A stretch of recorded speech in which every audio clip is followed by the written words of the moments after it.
Friends, once again welcome back to Andhra bulls London YouTube channel. నేను మీ friend రాజు. మరొక market update today వీడియోతోటి ముందుకు రావడం జరిగింది. సో ఈరోజు మార్కెట్లో చూస్తే కనుక అగైన్ మార్కెట్లో సేమ్ అనమాట అండి. సో గ్యాప్ అప్ ఓపెనింగ్ అయింది. యాజ్ నేను లైవ్ స్ట్రీమ్లో ఎక్స్పెక్ట్ చేసినట్టుగా నేను లైవ్ స్ట్రీమ్లో మీతో షేర్ చేశాను కదా friends. So gap up open అవ్వచ్చు, బట్ మేబీ ప్రాఫిట్ బుకింగ్ రావచ్చు అని అనుకున్నాం. So again same thing repeated అనమాట అండి. సో 17,440 ఆ లెవెల్స్ దగ్గరగా నిఫ్టీ ఓపెన్ అవ్వడం జరిగింది. కొంచెం పైకి వెళ్ళినా కూడా ఇట్ సస్టైన్ అవ్వలేదన్నమాట అండి. సో ప్రాఫిట్ బుకింగ్ అనేది రావడం జరిగిందనమాట, రైట్. సో అయితే నిన్న thumbnail అది చూశారు కదా friends. So tug of war అనమాట అండి. బుల్స్ బేర్స్ మధ్య ఈక్వల్ ఫోర్సెస్ టాప్ లెవెల్లో ఉన్నట్టుగా క్లియర్గా మనకి ఎవిడెంట్గా తెలుస్తుంది అనమాట అండి, రైట్. సో పై లెవెల్లో ప్రాఫిట్ బుకింగ్ అనేది చేస్తున్నారు. అయితే ఎవరు చేస్తున్నారంటే maybe retail people are doing profit booking అన్నట్టుగా అనిపిస్తుంది. సో ఇన్స్టిట్యూషనల్ వైజ్ చూస్తే కనుక ఎఫ్ఐఎస్ఆర్ నెట్ బయ్యర్స్ ఈరోజు కూడా ఒక 1650 కోట్ల మొత్తం వర్త్ క్యాష్ మార్కెట్లో ఎఫ్ఐఐస్ బై చేయడం జరిగింది. నిన్న 1400 కోట్లు, ఇవాళ 1600 కోట్లు. అంటే యూ కెన్ ఇమాజిన్ అనమాట అండి. సో 2 డేస్లో 3000 కోట్ల దాకా బయ్యింగ్ చేయడం జరిగింది. వేరే ఎఫ్ఐఎస్ సెల్లింగ్ డిఐఎస్ సెల్లింగ్ పెద్ద లేదనమాట అండి. 2 రోజులు కలిపి సుమారుగా లెస్ దెన్ 900 crores అనమాట. వేరే 3000 కోట్ల దాకా ఎఫ్ఐఎస్ బై చేయడం జరిగిందనమాట అండి. సో ఇన్ ద మార్కెట్ చూస్తే కనుక so across mid and small క్యాప్స్లో కూడా మంచి బయింగ్ ఇంట్రెస్ట్ కనిపిస్తుంది. సో మిడ్ క్యాప్ స్మాల్ క్యాప్స్లో కూడా సో మళ్ళీ again there is a party going on అన్నట్టుగా సో మళ్ళీ చాలా స్టాక్స్ నేను చూసాను అనమాట అండి. ఈరోజు చూస్తే కనుక మీరు అన్ని సర్క్యూట్స్ అనమాట అండి, అప్పర్ సర్క్యూట్స్, మిడ్ క్యాప్ మీరు చూడొచ్చు అనమాట అండి. Mid cap index shooted up, right. So అదేవిధంగా స్మాల్ క్యాప్ ఇండెక్స్ కూడా ఆల్ టైమ్ హైలోనే క్లోజ్ అవ్వడం జరిగిందనమాట అండి. సో ఈ విధంగా చూస్తే కనుక మీరు మిడ్ అండ్ స్మాల్ క్యాప్స్లో మళ్ళీ ర్యాలీ ఉందన్నమాట అండి. సో సెలెక్టెడ్ స్టాక్స్లో వండర్ఫుల్ మూమెంట్ అనేది మనకి కనిపిస్తుంది ఫ్రెండ్స్, రైట్. ఓకే అండి. సో అయితే గోయింగ్ ఫార్వర్డ్ సేమ్ లెవెల్స్ అనమాట అండి. So again it will act as a resistance, there is a likelihood. So మళ్ళీ రేపు కూడా మనం పాజిటివ్ ఓపెన్ అయ్యే ఛాన్సెస్ ఉన్నాయి. ఎందుకంటే యూఎస్ ఇన్ఫ్లేషన్ డేటా రిలీజ్ అవ్వడం జరిగిందనమాట అండి. సో ఎక్స్పెక్టెడ్ లైన్స్లోనే ఉందన్నమాట. సో దట్ మార్కెట్ దాన్ని పాజిటివ్గా తీసుకుంటుంది కాబట్టి సో యూఎస్ మార్కెట్స్ ఇప్పుడు ఆల్రెడీ స్టార్టెడ్ ట్రేడింగ్ అనమాట అండి. స్లైట్లీ పాజిటివ్గా ట్రేడ్ అవుతున్నాయి. ఓకే. సో అందువల్ల ఏంటంటే మన మార్కెట్స్ కూడా indicating positive opening, like 60 points పైనే 65 పాయింట్స్ దాకా ఎస్జెక్స్ నిఫ్టీ పాజిటివ్ చూపిస్తుంది అనమాట అండి as of now. Okay. So అందువల్ల రేపు మనం మళ్ళీ again we may open gap up అనమాట అండి. So new life time high ఏదైతే ఉందో so again we may test that level one more time, right. So number of times ఆ level కనుక టచ్ అవుతుంది అండ్ కింద నుంచి విక్స్ చూస్తే కనుక కింద నుంచి బయింగ్ ప్రెషర్ ఉంది అంటే కనుక సో టువర్డ్స్ మార్కెట్ ఇంకా కొంచెం పైకి వెళ్ళి ఛాన్సెస్ కనిపిస్తున్నాయి అనమాట అండి. నమ్మడానికి కొంచెం కష్టమైనా we have to believe. Okay. So there is a chance, still ఇంకా కొంచెం స్టీమ్ ఉందన్నమాట అండి. సో స్టిల్ ఇంకా బయింగ్ అది చేస్తున్నారు కాబట్టి సో నిఫ్టీ రేపు పాజిటివ్ ఓపెన్ అవ్వచ్చు అనమాట అండి. We have to see again ఏదైనా వేరే న్యూస్ ఏదైనా వచ్చి లేదంటే ప్రాఫిట్ బుకింగ్ ఎమర్జీ అవుద్దా లేదా అనేది మనం చూడాలన్నమాట అండి. సో అయితే కన్సాలిడేషన్ కింద చెప్పాలన్నమాట అండి. అగ్రెసివ్ మూవ్ ఎయిదర్ పైకి లేదు, అదేవిధంగా కరెక్షన్ అగ్రెసివ్గా పడిపోయే ఛాన్సెస్ కింద కూడా లేదనమాట అండి, రైట్. ఓకే. సో అదేవిధంగా బ్యాంక్ నిఫ్టీ సేమ్ అనమాట అండి. సో బ్యాంక్ నిఫ్టీ కూడా సో కన్సాలిడేషన్ మోడ్లోనే సో ఉన్నట్టుగా మనకు కనిపిస్తుంది అనమాట అండి, రైట్. సో అయితే ఫిబ్రవరి హైస్ ఏదైతే ఉందో స్టిల్ ఇంకా అది రీచ్ అవ్వలేదు అనమాట అండి. 37,700 అనేది మేబీ లెటర్స్ హోప్ రేపు ఏదైనా క్రాస్ టచ్ అవ్వచ్చు మేబీ. ఓకే. సో అక్కడ ఒక రెసిస్టెన్స్ అనేది బ్యాంక్ నిఫ్టీ క్లియర్గా ఉందన్నమాట అండి. అండ్ ఏదైతే లాంగెస్ట్ కన్సాలిడేషన్ 36,000 లెవెల్లో కన్సాలిడేషన్ బ్రేక్అవుట్ ఉంది కదండి. సో అది సపోర్ట్, మంచి సపోర్ట్ కింద యాక్ట్ చేయడం జరుగుతుంది ఫ్రెండ్స్, రైట్. ఓకే అండి. సో అయితే ఈరోజు thumbnail చూసారు కదా. సో ఈరోజు thumbnail మీరు చూసుంటారు కదా ఫ్రెండ్స్. సో చాలా ఫ్రీక్ ట్రేడ్స్ జరుగుతున్నాయి మార్కెట్లో చూస్తే కనుక, చాలా ఫీక్ ట్రేడ్స్ జరుగుతున్నాయి అనమాట. అయితే ఫీక్ ట్రేడ్ ఏంటంటే సో సడన్గా ప్రైస్ ఒక 5-10% పైకి కానీ కిందకి కానీ వెళ్ళడం, మళ్ళీ అగైన్ నార్మల్గా వచ్చేయడం అనేది ఒక ఫీక్ ట్రేడ్ అనమాట. అంటే ఏదో ఒక ట్రేడ్ ఎవరైతే స్టాప్ లాస్ ఆర్డర్స్ పెడుతున్నారో, స్టాప్ లాస్ మార్కెట్ ఆర్డర్స్ పెడుతున్నారో వాళ్ళ ఆర్డర్స్ అన్నీ ట్రిగ్గర్ అయిపోతున్నాయి. చాలామంది తెలియక చాలా లాసెస్ అయిపోతున్నారని క్లియర్గా మనకు కనిపిస్తుంది అనమాట అండి. ఓకే. సో ఉదాహరణ తీసుకుంటే హెచ్డిఎఫ్సి బ్యాంక్ ఈరోజు 2-3 స్టాక్స్లోనే అబ్జర్వ్ చేశాను అనమాట అండి. సో ఈ కైండ్ ఆఫ్ ఫీక్ ట్రేడ్స్ మీరు ఇక్కడ చూడొచ్చు అనమాట అండి. సో సడన్గా హెచ్డిఎఫ్సి బ్యాంక్ మీరు చూస్తే కనుక సో 1580 దగ్గర ట్రేడ్ అయిందనమాట అండి, రైట్. ఓకే. సో అంటే ఎవరైతే స్టాప్ లాస్ మార్కెట్ పెట్టుంటే కనుక ఎవరైతే సెల్ చేశారో సో ఆయన హ్యూజ్ లాస్ అనమాట అండి. సో అంటే మీరు చూస్తే కనుక 1500 నుంచి సుమారుగా 1560 ఉన్నది. సో, మీరు చూడొచ్చు అనమాట 1580. సో, ఆ రేంజ్ దాకా ట్రేడ్ అయిందనమాట అండి. సో, ఇది షార్ట్ పీరియడ్‌లో మాత్రమే జస్ట్ ఇనీషియల్ ఓపెనింగ్‌లో రావడం జరిగిందనమాట. ఒక్కొక్కసారి ఇవి మనకు కనిపించవనమాట. బాగా జూమ్ చేసినప్పుడు మాత్రమే ఇవి మనకు కనిపించడం జరుగుతుందనమాట అండి. So, similar kind of move అనేది ఫ్రీక్ ట్రేడ్ అనేది రిలయన్స్‌లో కూడా అబ్జర్వ్ చేయడం జరిగింది ఫ్రెండ్స్. సో, రిలయన్స్‌లో కూడా మీరు చూడొచ్చనమాట అండి. సో, ఈ కైండ్ ఆఫ్ అగ్రెసివ్ మూవ్స్ అనమాట. రిలయన్స్ అయితే ప్రైస్ 23.69 పడిపోవడం జరిగిందనమాట అండి. సో, ఇంకా కొన్ని భారత్ ఎయిర్టెల్ చాలా స్టాక్స్‌లో చూసాం అనమాట. ఈ మధ్యన రిపీట్‌గా అవుతుంది ఫ్రెండ్స్. అందువల్ల ఏంటంటే స్టాప్ లాస్ మార్కెట్ ఆర్డర్ పెట్టినప్పుడు మీరు జాగ్రత్తగా ఉండాలి. స్టాప్ లాస్ మార్కెట్ ఆర్డర్ కంటే so, better go for stop loss limit order. Okay అండి. స్టాప్ లాస్ లిమిట్ ఆర్డర్ మీరు ప్లేస్ చేసుకొని ట్రిగ్గర్ ప్రైస్ మీరు ఇచ్చుకొని ప్లస్ రేంజ్ ప్రైస్ ఉంటుందన్నమాట అండి. సో, ఆ ప్రైస్ 2 మీరు ఫీడ్ చేస్తే కనుక సో, వన్స్ మీ స్టాప్ లాస్ ట్రిగ్గర్ అయినప్పుడు వితిన్ సర్టెన్ రేంజ్‌లో మీకు ఆ ట్రేడ్ కంప్లీట్ అవుతుంది తప్ప ఇలా ఎంత పడితే అంత సో, ఏదో ఒక ప్రైస్‌లో స్టాప్ లాస్ మార్కెట్‌లో అయినట్టుగా మీకు అవ్వదన్నమాట అండి. ఓకే. ఆల్రెడీ చాలా బ్రోకరేజ్ హౌసెస్ వీళ్ళందరూ కూడా కొన్ని లిమిట్స్ సెటప్ చేయడం జరిగిందన్నమాట అండి. కొన్ని ఆర్డర్స్ మీరు బియాండ్ సర్టెన్ డే లిమిట్ దాటి పెడతా ఉంటే especially bank Nifty options so, అందులో యాక్చువల్‌గా నిఫ్టీ, బ్యాంక్ నిఫ్టీ ఆప్షన్స్‌లో ఈ ఫ్రీ ట్రేడ్స్ చూసామనమాట. ఇప్పుడు స్టాక్స్‌లో కూడా ఈ మధ్యన రావడం జరుగుతుంది. అంటే సెబీ ఏదైతే మార్జిన్ రూల్ ఇవన్నీ ఇంప్లిమెంట్ చేశారు. దాని తర్వాత ఈ ఫ్రీ ట్రేడ్స్ కొంచెం ఎక్కువైనట్టుగా కనిపిస్తుందనమాట అండి. Okay. So, and options volume అవి కూడా చాలా పెరిగిపోయింది మార్కెట్‌లో అని చెప్తున్నారన్నమాట అండి. ఆప్షన్స్ ట్రేడింగ్ అందరూ కూడా. సో, మార్జిన్ లేదు కాబట్టి ఇప్పుడు అందరూ ఎక్కువ ఆప్షన్స్ ట్రేడింగ్ చేస్తున్నట్టుగా చెప్తున్నారన్నమాట అండి ఫ్రెండ్. ఓకే. సో, అందువల్ల ఏంటంటే సో, ఇది ఫ్రీ ట్రేడ్స్ అన్నీ జరుగుతున్నాయి కాబట్టి కొంచెం కేర్‌ఫుల్‌గా ఉండండి ఫ్రెండ్స్. ఓకే. సో, జాగ్రత్తగా ఉండి మీరు ప్లాన్ చేసుకుంటే మంచిదనమాట అండి. So, stop loss market order కంటే స్టాప్ లాస్ లిమిట్ ఆర్డర్ పెట్టడం అనేది అడ్వైజబుల్ అనమాట రైట్. సో, ఇప్పుడు నేను సెక్టర్ రొటేషన్ చూద్దాం ఫ్రెండ్స్. ఈరోజు సెక్టర్స్ మీరు చూస్తే కనుక సో, మీడియా అనేది ఆల్రెడీ నిన్న కూడా నేను షేర్ చేయడం జరిగింది. సో, మీడియా ఈరోజు ఒక 14% అనమాట అండి. అంటే మీరు ఎక్స్ట్రాడినరీగా మీడియాస్ ఇండెక్స్ పెరిగిపోవడం జరిగింది. సో, దానికి రీజన్ ఏంటో మనం డిస్కస్ చేద్దాం ఫ్రెండ్స్. ఓకే. సో, అదేవిధంగా మిడ్ క్యాప్, స్మాల్ క్యాప్స్ ఇవన్నీ కూడా మీరు చూస్తే కనుక సో, నిఫ్టీ కంటే అవుట్ పెర్ఫార్మ్ చేసినాయి అన్ని indices except metal, FMCG and finance. Okay. So, కొన్ని తప్ప మిగతా ఇండిసెస్ ఏవైతే ఉన్నాయో so, mid cap, small cap, bank Nifty మొత్తం అన్నీ కూడా అవుట్ పెర్ఫార్మ్ చేయడం జరిగింది. సో, అయితే ఈరోజు స్టాక్ ఆఫ్ ది డే ఏంటంటే stock of the discussion. So, మీరు చూస్తే స్టాక్ ఆఫ్ ది డే మీరు చూస్తే కనుక క్లియర్‌గా మీడియా స్టాక్ అనమాట అండి. సో, ఇది జీ ఎంటర్‌టైన్‌మెంట్ అది హెవీ వెయిట్ అనమాట మీడియా ఇండెక్స్‌లో. సో, అందువల్ల మీరు చూస్తే కనుక సో, ఏదైతే ఈ ట్రెండ్ లైన్ ఉందో సో, నేను ఆల్రెడీ డ్రా చేయడం జరిగింది కదా! సో, ప్రీవియస్‌గా మనం నిన్న డిస్కస్ చేసినప్పుడు నేను డ్రా చేయడం జరిగిందనమాట అండి. సో, మీడియా స్టాక్స్ ఇక్కడ దాకా వెళ్ళొచ్చని అనుకున్నాం కదా! సో, ఆ పాయింట్ టచ్ అయిపోయింది. సో, మేబీ ఇక్కడ నుంచి ఇంకా పైకి వెళ్ళే ఛాన్సెస్ కూడా ఉన్నాయి. Let us see. సో, అయితే జీ మీరు చూస్తే కనుక ఈరోజు ఎక్స్ట్రాఆర్డినరీగా సో, జీ ఎంటర్‌టైన్‌మెంట్ అనేది స్టాక్ పెరిగిపోవడం జరిగింది. సో, ఎందుకంటే ఎఫ్ అండ్ ఓ స్టాక్స్‌కి ఫ్రీజ్ ఏమి ఉండదు. 10% 20% సో, లిమిట్స్ ఉండవు కాబట్టి సో, మీరు చూడొచ్చనమాట అండి. జీ ఎంటర్‌టైన్‌మెంట్ వండర్‌ఫుల్‌గా పెరిగిపోయిందనమాట అండి. సో, ఈరోజు మన స్టాక్స్ డిస్కషన్‌లో ఇది కూడా ఒక స్టాక్ అనమాట అండి.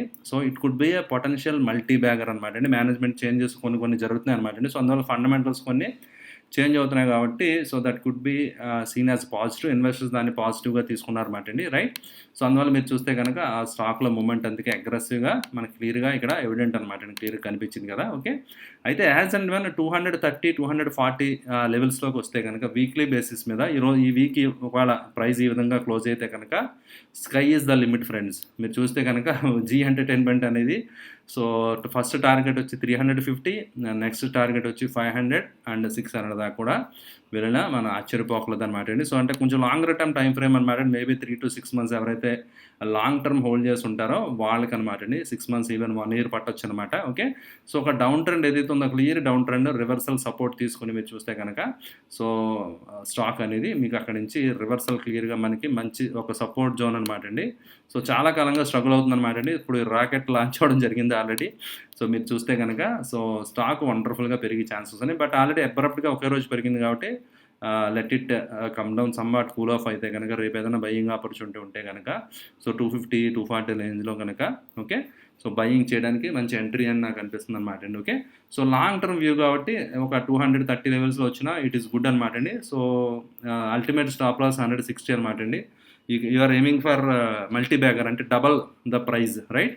సో, 250 కొన్ని మీరు 500 ఎక్స్పెక్ట్ చేస్తున్నారంటే టార్గెట్ ఎక్కువ ఉంది కాబట్టి స్టాప్ లాస్ కూడా ఎక్కువే ఉంటుందన్నమాట అండి. రైట్. సో, స్టాప్ లాస్ కూడా మీరు ట్రెండ్ లైన్ కింద పెట్టుకోవచ్చు అనమాట అండి. లేదు షార్ట్ టర్మ్ ప్లేయర్ అయితే అగైన్ నేను ఇక్కడ 170కి వస్తే బై చేస్తాను ఒకవేళ అనుకుంటే కనుక షార్ట్ టర్మ్ ఎవరైతే మీరు ట్రేడింగ్ చేయాలనుకుంటే కనుక so, 215 is your stop loss otherwise 165 is your stop loss అనమాట. లాంగ్ టర్మ్ ఇన్వెస్టర్ అయితే కనుక మీరు బై అండ్ హోల్డ్ టైప్ అయితే సో అది స్టాప్ లాస్ అనమాట అండి. లేదు నేను ఎగ్జిట్ అయిపోయి మళ్ళీ ఎంటర్ అవుతాను ఇక్కడ బై అనుకుంటే కనుక ఒకవేళ ఆపర్చునిటీ వస్తే మార్కెట్‌లో మేబీ స్టాక్ ఆపర్చునిటీ ఇవ్వకపోవచ్చు అనమాట అండి. సో కన్సిడరింగ్ ద వాల్యూమ్స్ ఇవన్నీ చూస్తే కనుక by looking at the breakout ఇది రన్ అవే బ్రేక్అవుట్ అంటారు అనమాట అండి. So run away breakout మారుబోజు candle gap up opening అయ్యి అగ్రెసివ్‌గా స్టాక్ పెరిగిపోవడం అనేది మనం క్లియర్‌గా అబ్జర్వ్ చేసాం అనమాట అండి. రైట్. ఓకే అండి. సో అందువల్ల మీరు చూస్తే కనుక ఇది మన ఫస్ట్ స్టాక్ అనమాట అండి. సో నెక్స్ట్ ముందు నేను ఆల్రెడీ మన ఛానల్‌లో ప్రీవియస్‌గా డిస్కస్ చేసిన స్టాక్ అనమాట అండి. ఇది అది షేర్ చేస్తాను. ఎస్కార్ట్స్ అనేది నేను ప్రీవియస్‌గా మీకు షేర్ చేయడం జరిగింది ఫ్రెండ్స్. ఎస్కార్ట్స్ సమ్‌వేర్ ఇది ఎప్పుడైతే బ్రేక్అవుట్ వచ్చిందో రైట్. సో నేను చెప్పడం జరిగిందనమాట అండి. Stock has long way to go. So and again retest చేయడం జరిగింది. సో అండ్ మోస్ట్లీ ఈరోజు ఏదైతే మూవ్ వచ్చిందో సో దాంతోటి టార్గెట్ రీచ్ అయిపోయిందనమాట అండి. Right. Stock has reach its target అనమాట ఫ్రెండ్స్. రైట్. సో అంటే ఎవరైతే మన ఛానల్ రెగ్యులర్గా ఫాలో అవుతున్నారో 1300 లెవెల్లో బై చేశారు. సుమారుగా 1500 దగ్గర మీరు స్టాక్ ఎగ్జిట్ అవుతున్నారంటే యూ మేడ్ 200 రూపీస్ ప్రాఫిట్ అనమాట అండి. ఒకవేళ రెగ్యులర్గా మీరు ఫాలో అయ్యి మీరు పొజిషన్ తీసుకుని ఉంటే కనుక so you made wonderful profit friends. Right. Okay అండి. సో అది ఎస్కార్ట్స్ అనమాట అండి. ఓకే. నెక్స్ట్ ఎవరైతే మన టెలిగ్రామ్ ఛానల్ రెగ్యులర్గా ఫాలో అవుతున్నారో so they also made very good money today. Intraday profit more than 10% అనమాట అండి. సో ఇది నా గ్రూప్లో నేను షేర్ చేశాను అనమాట. అరౌండ్ 1400 లెవెల్స్లో బై చేయండి అని చెప్పి. సో యాక్చువల్గా ఆర్డర్ నేను పెట్టాను 1410, 20 సంథింగ్ లైక్ దాట్. సో అది నాకు ట్రిగ్గర్ అవ్వలేదు అనమాట అండి. కొంతమంది నేను గ్రూప్లో పెట్టిన వెంటనే సో ఇమీడియట్గా 1440 లెవెల్లో బై చేసేయడం జరిగింది. సో వాళ్ళకి నేను యాక్చువల్గా గ్రూప్లో టార్గెట్ ఇచ్చాను అనమాట. 1500, 1600 ఎక్స్పెక్టెడ్ అని చెప్పి నేను ఇవ్వడం జరిగింది. సో అయితే సర్ప్రైజింగ్లీ 1600 ఈరోజు వచ్చేసిందనమాట అండి. సో అంటే నేను ఎక్స్పెక్ట్ చేయలేదు ఇంత ఫాస్ట్ మూవ్. సో ఇది kind of bullish pennant pattern అంటారన్నమాట అండి. సో ఒకవేళ లాంగ్ టర్మ్ ఇన్వెస్ట్ అయినా కూడా it has long way to go. Stock చాలా మూవ్ అవ్వచ్చు ఒకవేళ కంటిన్యూషన్ అయితే కనుక. ఓకే. సో ఒకవేళ ఏదైనా రీటెస్ట్ మళ్ళీ ఏదైనా ఆపర్చునిటీ వస్తే కనుక సో వండర్ఫుల్ ఎంట్రీ అనమాట అండి. సో ఈ లెవెల్ ఏదైతే ఈ లెవెల్ ఉందో 1400 లెవెల్ అనేది ఎక్సలెంట్ అనమాట నా ఆపర్చునిటీ. యాక్చువల్గా చాలామంది మిస్ అయిపోయారు అనమాట అండి. సో ఒకళ్ళిద్దరు ఎవరైతే ఉన్నారో మా గ్రూప్లో కొంతమంది అగ్రెసివ్ ఇన్వెస్ట్ చేసిన వాళ్ళు they made very good money ఇంట్రాడేలో. So they made more than 10% profit అనమాట అండి. సో ఇది intraday move. So right at the morning spot చేయడం జరిగింది. సో విత్ ఇన్ ఇంట్రాడే లక్కీగా సో వండర్ఫుల్ రిటర్న్స్ అనేవి రావడం జరిగింది అనమాట. రైట్. ఓకే అండి. సో నెక్స్ట్ వచ్చి గెయిల్ ఫ్రెండ్స్. ఇది కూడా ఆల్రెడీ నేను ప్రీవియస్గా షేర్ చేయడం జరిగింది. సో ఆయిల్ అండ్ గ్యాస్ కొన్ని స్టాక్స్లో మంచి మూమెంట్ ఉందని చెప్పి నేను I think Hindustan some oil exploration companies గురించి ఇవన్నీ కూడా నేను షేర్ చేయడం జరిగింది కదా. రైట్.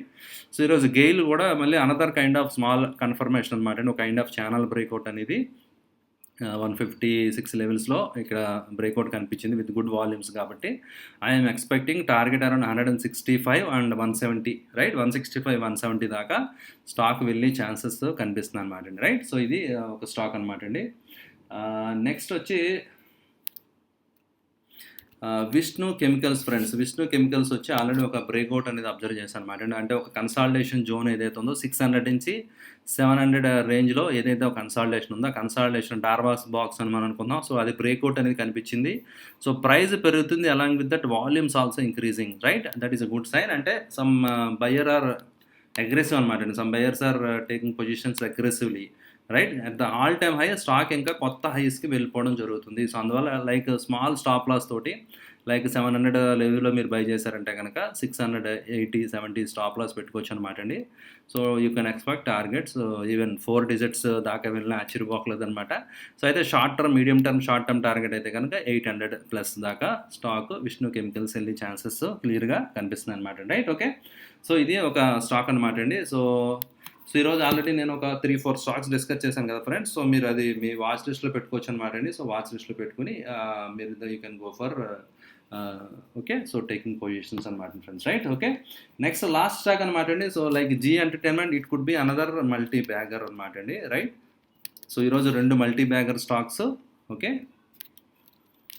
సో ఈరోజు నేను మీతో డిస్కస్ చేస్తాను ఫ్రెండ్స్. ఓకే. సో ఇది వచ్చి కేవల్ కిరాన్ క్లాతింగ్ అనమాట అండి. సో అంటే కిల్లర్ జీన్స్ ఇలాంటి బ్రాండ్ గార్మెంట్స్ అన్ని రెడీమేడ్ గార్మెంట్స్ సంబంధించిందనమాట అండి. యాక్చువల్గా స్టాక్ ఫండమెంటల్స్ 2 ఇయర్స్ దాకా చాలా వండర్ఫుల్ అనమాట అండి. ఆర్ఓఐ ఇవన్నీ నేను చూడడం జరిగింది. ఓకే. రిటర్న్ ఆన్ ఈక్విటీ ఇవన్నీ చూస్తే కనుక 20-30% రేంజ్లో వచ్చింది కంపెనీ అనమాట. But for the last 2 years it is struggling అనమాట అండి. సో అందువల్ల మీరు చూస్తే కనుక లాస్ట్ ఫ్యూ ఇయర్స్లో కొంచెం 2-3 ఇయర్స్ స్ట్రగుల్ ఉంది కాబట్టి ప్రైస్ బాగా పడిపోవడం జరిగింది. So we are catching at a bottom. Company debt free company cash flows ఇవన్నీ చాలా బాగున్నాయి అనమాట అండి. సో అయితే ఎవరికైతే పేషెన్సీ ఉందో, సో ఎవరైతే లాంగ్ టర్మ్ ఇన్వెస్ట్ చేసి హోల్డ్ చేయగలరో, సో వాళ్ళకి మాత్రమే ఈ స్టాక్ అనమాట అండి. రైట్. సో ఇది షార్ట్ టర్మ్ గురించి కాదు ఫ్రెండ్స్. ఎవరైతే లాంగ్ టర్మ్ ఇన్వెస్టర్స్ ఎవరైతే ఉన్నారో, సో అండ్ మంత్లీ టైమ్ ఫ్రేమ్స్లో ప్లస్ వీక్లీ టైమ్ ఫ్రేమ్స్లో ఒక ట్రెండ్ లైన్ దగ్గర సపోర్ట్ తీసుకున్నట్టుగా మనకి స్టాక్ కనిపిస్తుంది అనమాట అండి. సో ట్రెండ్ లైన్ దగ్గర సపోర్ట్ తీసుకుని స్టాక్ పెరుగుతున్నట్టుగా మనకు క్లియర్గా కనిపిస్తుంది కాబట్టి okay. So it could be a multi bagger అని చెప్పి అనుకుంటున్నాను అనమాట అండి. బట్ ఇది రేర్ అనమాట అండి. చాలామంది మీ పేరు కూడా వినుంటారు, కేవల్ కిరణ్ క్లాతింగ్ అనేది. రైట్. ఓకే. సో ఇది రేర్ కంపెనీస్ అనమాట అండి. కానీ చూస్తే కనుక స్టాక్ ఆల్రెడీ 900 రేంజ్లో ఉందన్నమాట అండి. So it use to trade so way above అనమాట అండి. సో స్టాక్ 2200 రేంజ్లో కూడా ట్రేడ్ అయ్యేది అనమాట అండి. ఓకే. సో మీరు చూడొచ్చు అనమాట. అక్కడ నుంచి స్టాక్ ఇప్పుడు హాఫ్ ఆఫ్ ది ప్రైస్ అయిపోవడం జరిగింది. సో సమ్ ఇష్యూస్ వల్ల కంపెనీ ఫండమెంటల్స్ చేంజ్ అవుతూ ఉంటాయి అనమాట అండి. సో మళ్ళీ ఈ సెక్టర్కి దీనికి మళ్ళీ మూమెంట్ వచ్చినప్పుడు again it will perform. But as a whole company నాకు ఇనీషియల్ అబ్జర్వేషన్లో నేను స్టడీ ఫైండ్ అవుట్ చేసింది ఏంటంటే, so company fundamentals are good అని నాకు అనిపించింది అనమాట. Right. Okay. So keep it in your watch list and if you're interested you can go for it. So it could be a multi bagger friends. Right. Okay అండి. So with this let me conclude. So thank you for watching the video. So video నచ్చితే like చేయడం మర్చిపోతుంది. అదేవిధంగా Andhra bulls లాంటి channel subscribe చేయండి. మీ ఫ్రెండ్స్కి రిలేటివ్స్కి అందరికీ తప్పకుండా మన ఛానల్ గురించి తెలియజేయండి. బాయ్.